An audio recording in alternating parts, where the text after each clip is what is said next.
Kalau maksud terkuat terpenuh dalam sertifikat hak milik apa ya?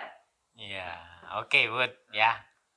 Yang dimaksud terkuat terpenuh, ya, sebetulnya pengertian hak milik itu kan turun temurun, ya kan?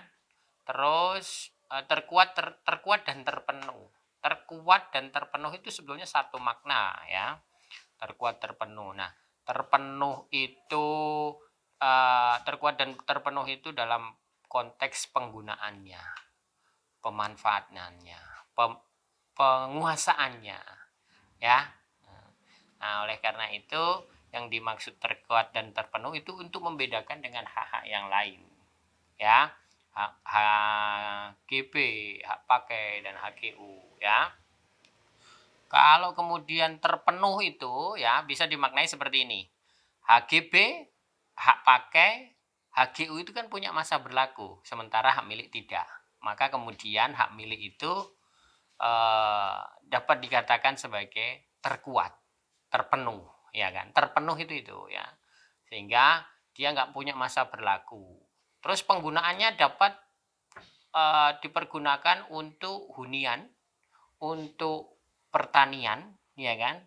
Atau apa namanya? Untuk ya dibebaskan lah ya. Pemegang hak milik itu bebas untuk menggunakan tanah itu sesuai dengan fungsi yang tertera dalam sertifikat itu. Kalau itu tanah pertanian ya untuk kepentingan pertanian. Kalau itu tanah pekarangan bisa diusahakan untuk bangunan, tempat tinggal ataupun tempat usaha yang lain. Nah, yang terkuat ini ya, yang terkuat ini ternyata hak milik itu yang membedakan dengan hak-hak yang lain itu karena terkuat itu dia memiliki apa ya? Dia punya spesifikasi, punya keistimewaan di atas tanah hak milik itu ternyata bisa dibebani hak-hak atas tanah yang lain.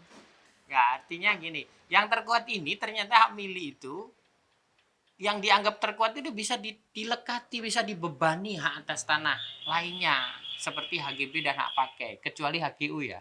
HGU langsung di atas tanah negara.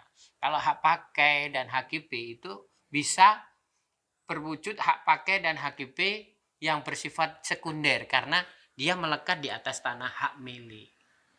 Ya, nah ini yang dinamakan terkuat. Dia mampu untuk dilekati.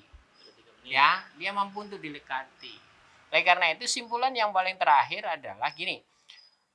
Sebetulnya jenis hak atas tanah itu sudah diatur sedemikian rupa, itu jadi pilihan.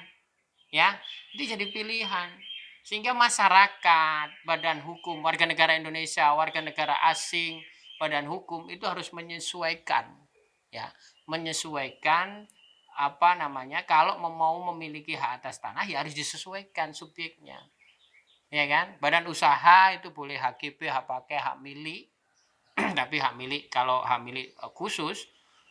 Nah, hak milik itu juga dimaknai sebagai turun temurun, terkuat, terpenuh itu bisa juga karena tanah di Indonesia ini miliknya warga negara Indonesia atau bangsa Indonesia, maka cuma dua yang boleh punya hak milik, yaitu warga negara Indonesia asli dan badan hukum yang ditunjuk, yang ditetapkan.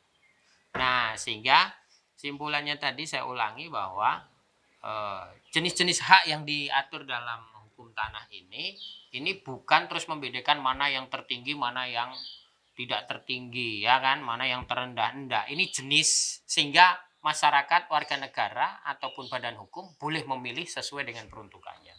Pembicaraan mengenai materi hak milik ini bisa kita lihat di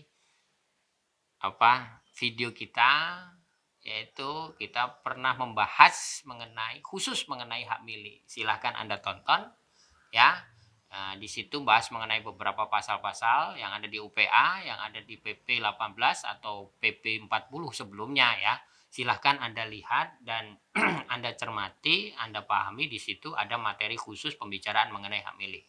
Itu saja ya, sehingga makna terkuat terpenuh bisa kita simpulkan seperti itu. Terima kasih.